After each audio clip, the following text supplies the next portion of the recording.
Hey guys, how's it going? How to check stickers on Snapchat. So first of all, launch the Snapchat app and then capture a photo or a video and choose one from your gallery.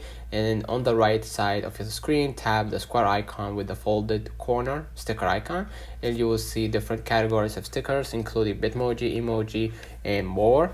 And scroll through to find and select the sticker that you want to use, and that's it. You can now add stickers to your Snap. So let me know in the comments if this video helped you. Don't forget to like and subscribe, and thank you for watching.